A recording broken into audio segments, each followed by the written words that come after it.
stor grej till här. Då har vi ju Skam och där har vi det här kärleksparet William och Nora. Jag är ett sån här Skam-fan, men när man tittar på det här, det finns ju en viss tjatromantik i Skam.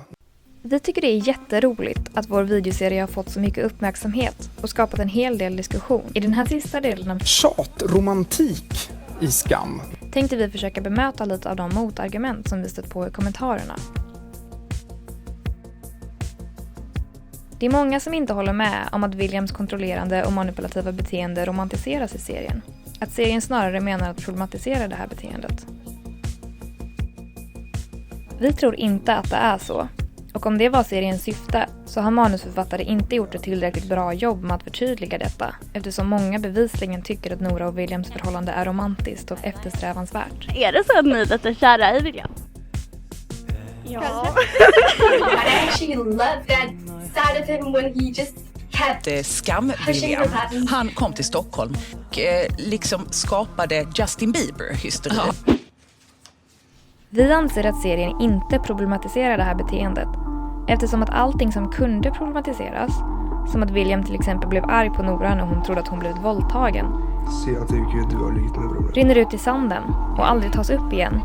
Och att det snarare i det tillfället är Nora som behöver be om ursäkt till William. Jag kan ligga med brodern. Inte heller när Nora gör slut med William i säsong 3 gör hon det på grund av hans manipulativitet, utan för helt andra anledningar. Han blir ett barn, liksom. Men jag kan inte leva så. Uppbrottet känns som en ogenomtänkt nödlösning för att skådespelaren till William valde att hoppa av serien. Vi tycker snarare att Williams beteende förskönas, eftersom att hans handlingar som först tolkas som taskiga alltid i slutändan rättfärdigas, som vi pratade om i del 2.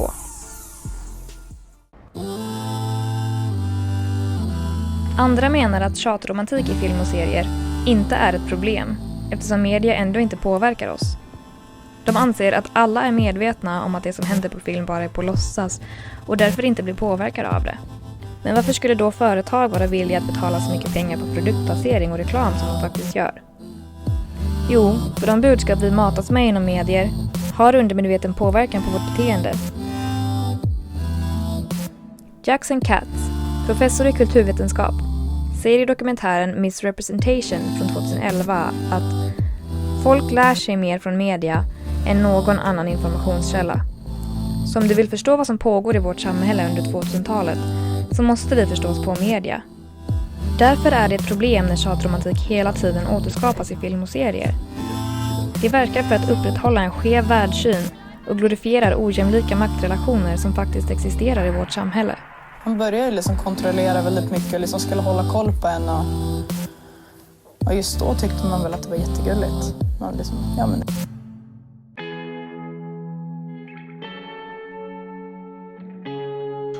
Vissa tycker att vi är hårda mot karaktären William. Att vi inte tar hänsyn till och förstår att han har haft en jobbig uppväxt och kommer från trasiga familjeförhållanden.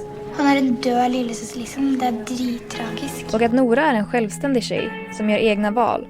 Och man kan ju faktiskt inte hjälpa vem man blir kär i.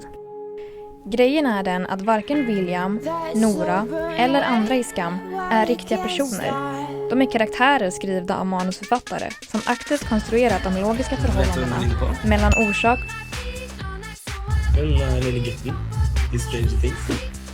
och verkan i serien. Och de gjorde ett aktivt val när de gestaltade William på det här sättet.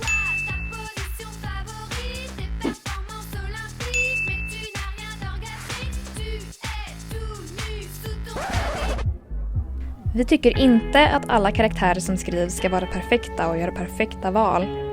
Det vi ställer oss emot är hur Williams beteende romantiseras och att sådana här berättelser hela tiden återskapas. Skam hade kunnat vara precis som den är, bara visat från en annan vinkel. Säsong 2 hade till exempel kunnat få vara en berättelse om hur man kan hamna i ett destruktivt förhållande. Vi tycker det är synd att Skam, som på många sätt slagit fullträff när det kommer till att skildra ungdomars situation och känslor, bekymmer såväl som lyckorus, faktiskt reproducerar destruktiva berättelsemönster. Mönster som uppmuntrar ojämlika könsroller i romantiska förhållanden och romantiserar skadligt, manipulativt beteende.